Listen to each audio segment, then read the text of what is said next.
There it is. This is the song that started everything for me.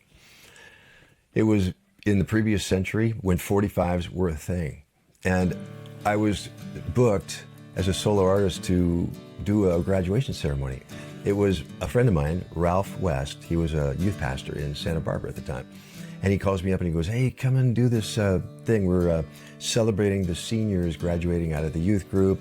We'd love to have you on a Sunday night. All the families are invited. So I booked this event with him, all excited to do it. And he goes, and by the way, do you have a song that would be like, kind of applicable to graduation? Just kind of celebrate them, something that would be kind of meaningful for the moment, And so I'm thinking about that. I don't have a song. I did some research and I couldn't find a song that applied to graduation. I'm just thinking, I'll do a couple other story songs I'd written, right? Well, the morning comes for the event, Sunday morning. I wake up and I'm living in Pasadena at the time. I jump in the shower and I'm thinking graduation. Now it's time to lean upon the master.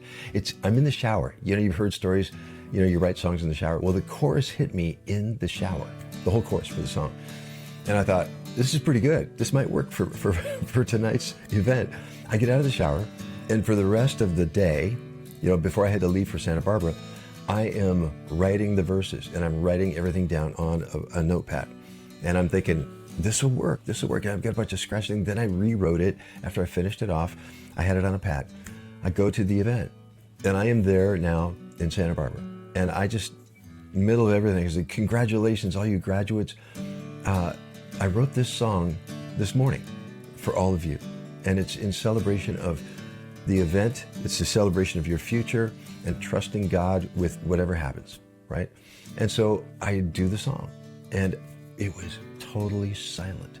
I'm done with the song, and I'm thinking, nobody liked it? I did the song, it was really weird. And I look out, and there are moms with just tears crying, dads crying, graduates just crying. And I'm thinking, my first thought is, I've created a monster, right? But the song, it moved people so much, it was silent.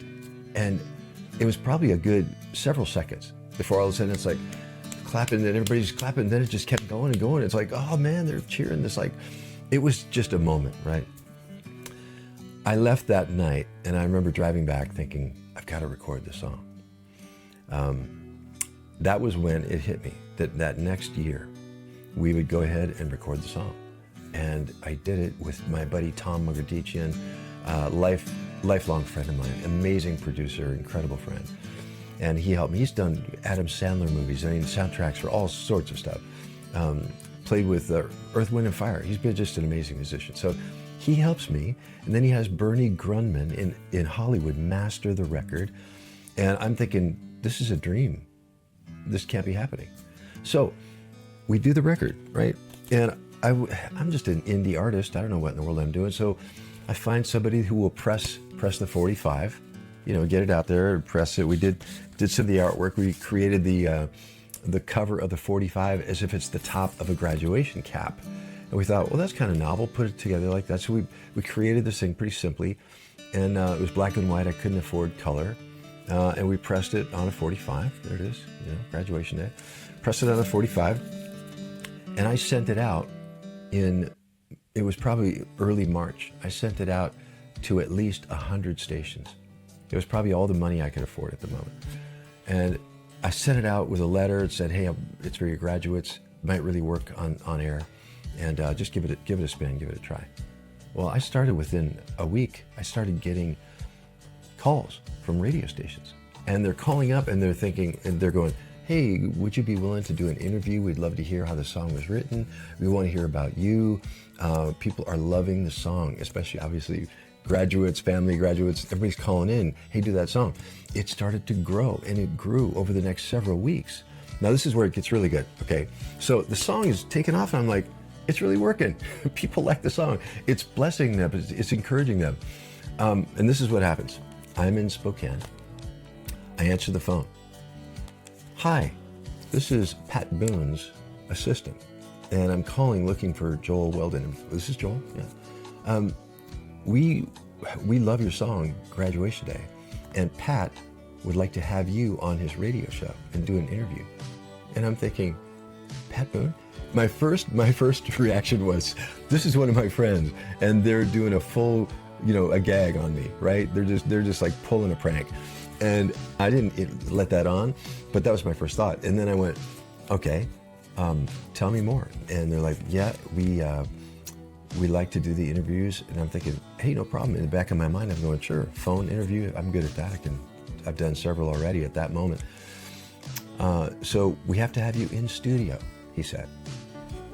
Okay, so where are you at? Beverly Hills. So, story goes, I fly down the next week, fly to LA. I go to the gate at his mansion in Beverly Hills, and they let me in. It's a beautiful, beautiful studio room in the upper part of his, it was literally just a beautiful mansion home, and very Beverly Hills style, I go up there and I'm a kid. I'm, 20 some years old, just a kid. Barely dry behind the ears. And so he was the most gracious, amazing man. And he still is, from what I can see. I follow him on Instagram, and it's a thrill to see how he's still sharp as a tack and blessing people and motivated to make a difference in the world. I love that. And I want to be like that. And we all should. Okay? So Pat, super gracious. And he just starts to roll on the interview, taping the thing. And he starts asking me questions. And he goes ahead and he plays the song during the interview. And then he asked me all these questions. I'm on his radio show. Well, after that whole thing, I go back to Washington, and I'm blown away. I'm getting calls from churches, youth groups, schools. How can you perform for us at the graduation? So I booked several events, and I probably booked them way too cheap, but all I was doing, and most of it was one song. That was it, one song. But I remember that moment because of that radio show and Pat's graciousness. That really was the moment that Joel Weldon, as a Christian artist, took off. And I thank God for that. It changed my life. Obviously, working with Dennis Agajanian and several others in Southern California in the Christian music scene, that was huge. Dennis was a huge part of my life. But that moment when it took off, I was just in awe. And I would do the song, and people would be moved. They would cry.